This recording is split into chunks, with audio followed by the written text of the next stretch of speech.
বিসমিল্লাহির রহমানির রহিম। আমি ওমর সিদ্দিক, প্রভাষক পদার্থবিজ্ঞান, ডক্টর আব্দুল মান্নান মহিলা কলেজ, কটিয়াদী, কিশোরগঞ্জ। প্রিয় শিক্ষার্থীবৃন্দ, কেমন আছো?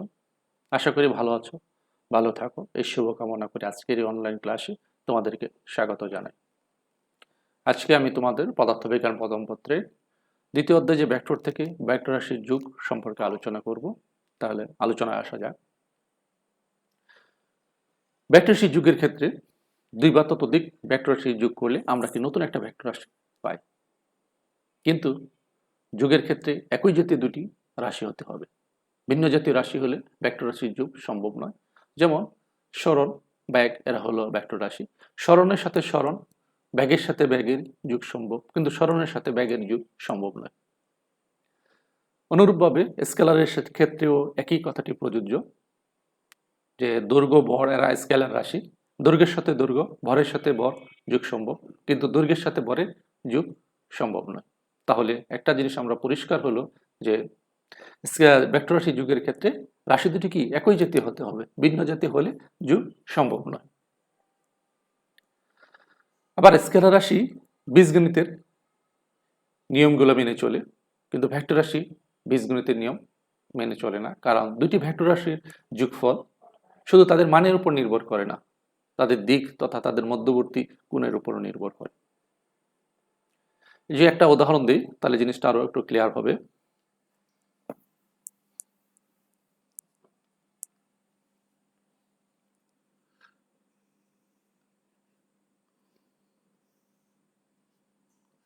এ হলো একটা লাঠি, দুইটা লাঠি, একটির দৈর্ঘ্য হলো 4 সেন্টিমিটার, আরেকটির দৈর্ঘ্য হলো 3 সেন্টিমিটার। তাহলে এটার মোট দৈর্ঘ্য যেভাবে আমরা সাজাই না কেন, পাশাপাশি সাজাই, হ্যাঁ, লম্বাভাবে সাজায়, আড়াআড়িভাবে সাজায়, সেই ক্ষেত্রে যেভাবে সাজায় না কেন, তার মোট দৈর্ঘ্য হবে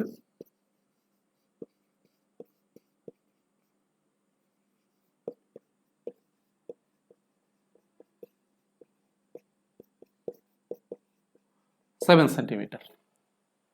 কিন্তু ভেক্টর রাশির ক্ষেত্রে যদি আমরা দেখি, এ হলো একটা ভেক্টর পি, তার দৈর্ঘ্য হলো 4 সেন্টিমিটার। একটা ভেক্টর কিউ, এটা হলো 3 সেন্টিমিটার। এখন এই দুটি ভেক্টরকে যদি আমরা পাশাপাশি সাজাই, অর্থাৎ একই অক্ষ বরাবর সাজাই,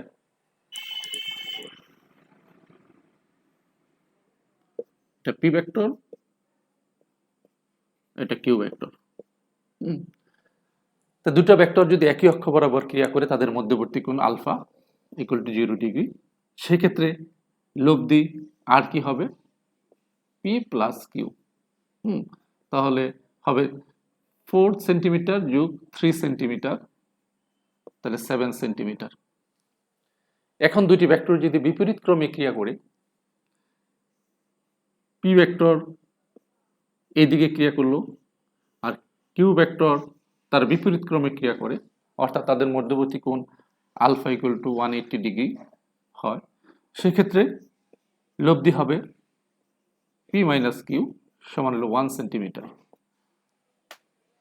এখন দুটি ভেক্টর যদি পি এবং কিউ যদি সমকোণে ক্রিয়া করে, পি ভেক্টর এটা হলো পি ভেক্টর, কিউ ভেক্টর হলো এটা, এখন যদি তারা সমকোণে ক্রিয়া করে, সেক্ষেত্রে লব্ধি কি হবে? পাদবিন্দু থেকে শীর্ষবিন্দুর দিকে। লব্ধি, এটা হলো লব্ধি, কি হবে? লব্ধি আর স্কোয়ার সমান P square plus Q square, 4 square plus 3 square, 16 plus 9, আর স্কোয়ার সমান এত, তা আর সমান রুট 25 সমান হলো 5। তাই এখানে লব্ধি আর হবে 5 সেন্টিমিটার। তাহলে দুইটি ভেক্টরের যুগের ক্ষেত্রে আমরা দেখলাম, যদি একই ক্রমে সাজায় মান হয় সর্বোচ্চ 7 সেন্টিমিটার, বিপরীত ক্রমে সাজায় মান হয় সর্বনিম্ন 1 সেন্টিমিটার, যদি সমকোণে সাজায় তাহলে মান হয় 5 সেন্টিমিটার। তাহলে কেন দুটি ভেক্টরের যুগের মান বিভিন্ন রকম আমরা পাই?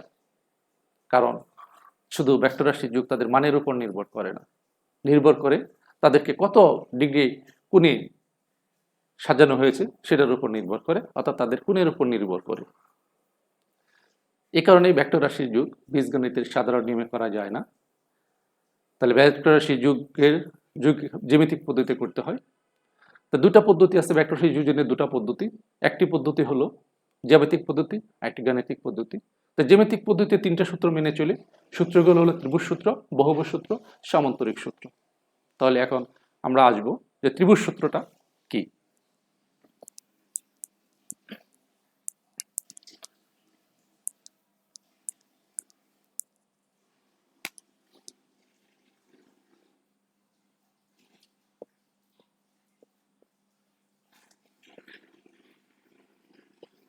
ত্রিভুজ সূত্র বা ট্রায়াঙ্গেল ল। তো প্রথমে আমরা সূত্রটা দেখি। একটি ত্রিভুজের তিনটি বাহু, তিনটি বাহুর মধ্যে দুটি বাহু যদি একই ক্রমে ক্রিয়া করে, তৃতীয় বাহুটি ক্রিয়া করবে বিপরীত ক্রমে। তাহলে ওই তৃতীয় বাহু কি করবে? প্রথম দুটি ভেক্টরের লব্ধির মান এবং দিক নির্দেশ করবে। তো দুটি বাহু, একটি ভেক্টর হলো পি, আরেকটি ভেক্টর যদি কিউ হয়, দুইটা ভেক্টর তারা কিভাবে ক্রিয়া করেছে, এটা শীর্ষবিন্দুতে কিউ এর পাদবিন্দু স্থাপন করা হয়েছে। অর্থাৎ তারা একই ক্রমে, same order, taken same order, একই ক্রমে ক্রিয়া করেছে। তাহলে তৃতীয় বাহুটি যদি একই ক্রমে হতো তাহলে এভাবে আসতো, কিন্তু সূত্র মতে তৃতীয় বাহুটি বিপরীত ক্রমে, একই ক্রমে নয়, বিপরীত ক্রমে। তাহলে এই বিন্দু থেকে, পাদবিন্দু থেকে, প্রথম রেখার পাদবিন্দু থেকে শেষ ভেক্টরের শীর্ষ বিন্দুর দিকে, এটি হলো লব্ধি। এই লব্ধি আর রেজাল্টেন্ট আর সমান হলো P vector plus Q vector. O A সমান পি, এবি সমান কিউ, দুইটা ভেক্টর তারা একই ক্রমে ক্রিয়া করেছে, আর ওবি হলো বিপরীত ক্রমে ক্রিয়া করেছে। এটি হলো লব্ধি বা রেজাল্টেন্ট। এটা কি করবে? দুইটা ভেক্টরের লব্ধির মান এবং দিক নির্দেশ করবে। দিকটা অবশ্য পি ভেক্টরের সাথে আলফা কোণে যদি ক্রিয়া করে, দিকটা আলফা কোণে ক্রিয়া করবে। এ হলো ত্রিভুজ সূত্র। আমরা যদি এখন বহুভুজ সূত্র আলোচনা করি,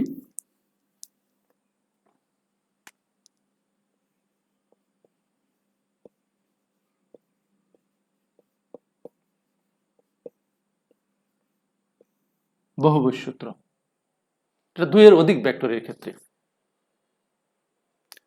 ভেক্টরগুলোর একটির পাদবিন্দুতে অপরটির শীর্ষবিন্দু রেখে একই ক্রমে সাজিয়ে প্রথম ভেক্টরের পাদবিন্দু থেকে শেষ ভেক্টরের শীর্ষবিন্দু যোগ করলে যে বহুভুজ পাওয়া যাবে, তার শেষ বাহুটি সকল ভেক্টরদের লব্ধির মান এবং দিক নির্দেশ করবে। এটি হলো বহুভুজ সূত্র।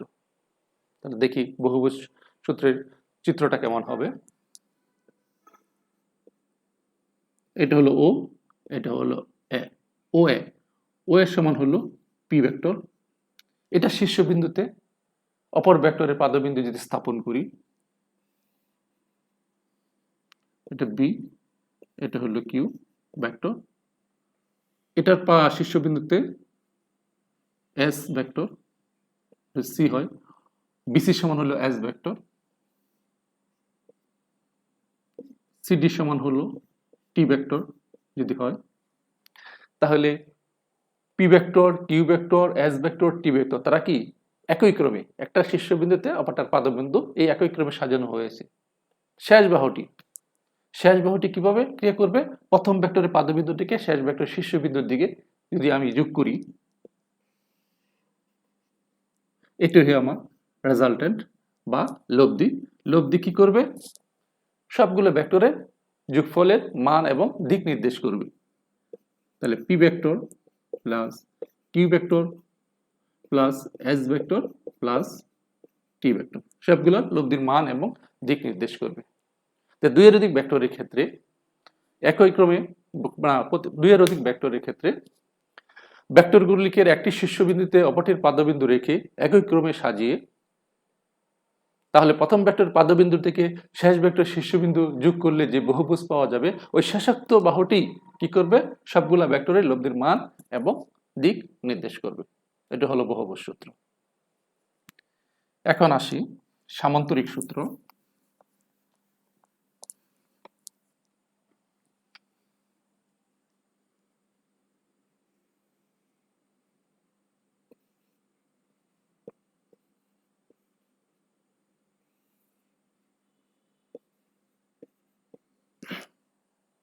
তাকে সূত্রটা দেখে নিই। যে একটি সামান্তরিকের দুটি সন্নিহিত বাহু যদি কোনো একটা বিন্দুতে ক্রিয়া করে, তাহলে ওই বিন্দুতে অঙ্কিত কর্ণ কি করবে? ওই ভেক্টর দ্বয় লব্ধির মান এবং দিক নির্দেশ করবে। এখানে পি ভেক্টর এবং কিউ ভেক্টর তারা পরস্পরে যদি আলফা কোণে ক্রিয়া করে, তাহলে পি ভেক্টরের দিক এইদিকে, কিউ ভেক্টরের দিক এইদিকে, তাহলে তাদের লব্ধি কোন দিকে হবে? তাদের মধ্যবর্তী দিয়ে কোনো একটা বিন্দু বরাবর হবে। মনে করি সেই লব্ধিটা হবে কমন ইন্টারসেকশন পয়েন্টে, মানে ও বিন্দু থেকে এই বরাবর, এটা হলো তার লব্ধি। আর সমান হলো P vector plus Q vector, ও এটাকে ধরি সি, তাহলে ওসি হবে লব্ধি। ওসিটা কি করবে? পি ভেক্টর এবং কিউ ভেক্টরের মান এবং দিক নির্দেশ করবে। এখন যদি আমরা সামান্তরিকটা পূর্ণ করি, সামান্তরিকটা পূর্ণ করলাম, তাহলে ও এ সি বি সামান্তরিক, এর দুটি ভেক্টর ও এ সমান পি ও বি সমান হলো কিউ, দুটি ভেক্টর তারা ও বিন্দুতে ক্রিয়া করছে, ও বিন্দু হতে অঙ্কিত কর্ণ বা ডায়াগোনাল, এটাই কি করবে? দুই ভেক্টরের লব্ধির মান এবং দিক নির্দেশ করবে। এটা হলো সামান্তরিক সূত্র।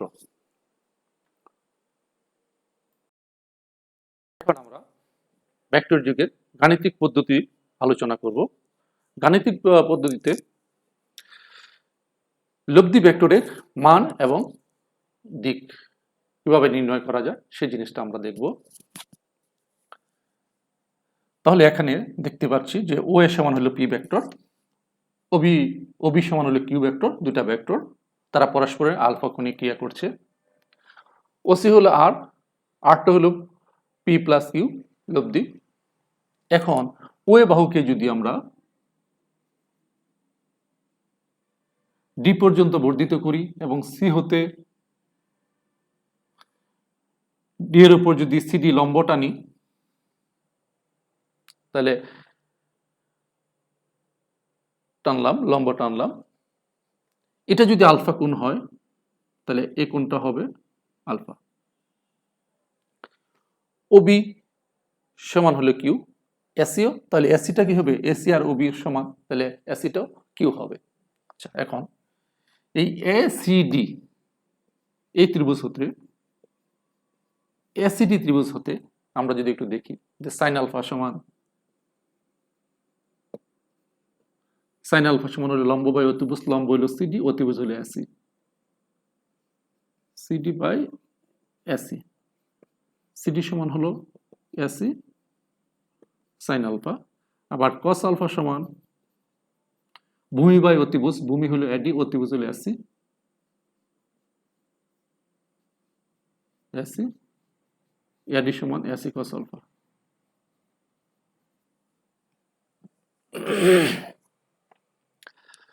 তাহলে এই লব্ধি ভেক্টর হলো ওসি, তার মান এবং দিক আমরা এখন নির্ণয় করব। ও সি ডি, ও সি ডি এই সমকোণী ত্রিভুজ হতে আমরা পিথাগোরাসের উপপাদ্য অনুসারে লিখতে পারি ওসি স্কয়ার। ওসি স্কয়ার সমান হলো OD square plus CD square, CD square. OD, OD কে লিখতে পারি O A plus AD,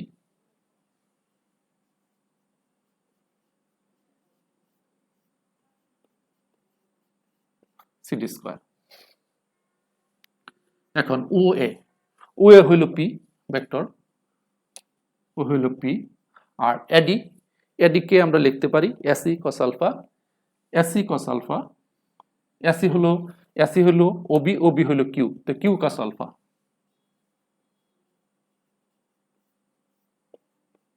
CD square, CD হলো এসি সাইন আলফা, এসি হলো ওবি, ওবি হলো কিউ, তাহলে Q sine alpha, Q square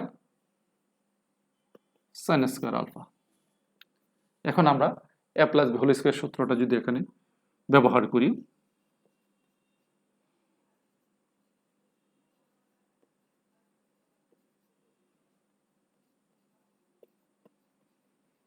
cos square alpha plus Q square sine square alpha cos alpha plus এখানে যে Q square common নেই,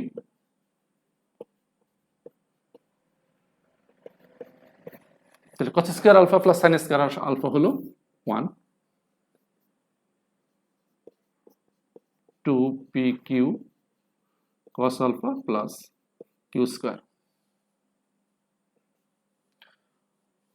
ও C square সমান হলো P square plus 2pq cos alpha plus Q square. এখন OC কে আমরা 8 ধরেছি, R square সমান হলো P square plus 2pq cos alpha plus Q square, বা আর সমান root over P square, Q স্কয়ারটা একটু আগে লিখি, Q square plus 2pq cos alpha. এটা হলো লব্ধির মান হলো root over P square plus Q square 2pq cos alpha. তাহলে এই যে লব্ধি ভেক্টর মানটা কি হবে? মান হলো root over P square plus Q square 2pq cos alpha. মান বের করলাম। এখন আমরা দিক নির্ণয় করতে পারবো। দিক নির্ণয় করতে হলে এই লব্ধি ভেক্টর ওএ ভেক্টরের সাথে থিটা কোণে ক্রিয়া করে। যদি থিটা কোণে ক্রিয়া করে সেক্ষেত্রে আমরা লিখতে পারি tan থিটা সমান হলো লম্ব বাই ভূমি সিডি বাই ওডি।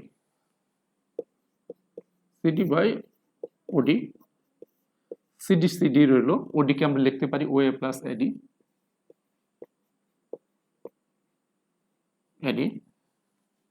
তো সিডি হলো এসি সাইন আলফা, এসি হলো কিউ সাইন আলফা, ওএ হলো পি প্লাস এডি হলো এসি কস আলফা, এসি হলো Q cos alpha cos alpha. সুতরাং theta equal to tan inverse Q sine alpha by P plus Q cos alpha. এটা হলো লব্ধির দিক, আর এটা লব্ধির মান নির্ণয়ের সূত্র। তাই গাণিতিক পদ্ধতিতে আমরা দেখলাম দুইটা ভেক্টরের লব্ধির মান কিভাবে নির্ণয় করা যায় এবং লব্ধির দিক কিভাবে নির্ণয় করা যায়। আজকে এ পর্যন্তই। পরবর্তী ক্লাসে তোমাদের সাথে আমাদের দেখা হবে অবশ্যই। সে পর্যন্ত অপেক্ষায় থেকে আজকের মতো এখানেই শেষ করছি। আল্লাহ হাফেজ।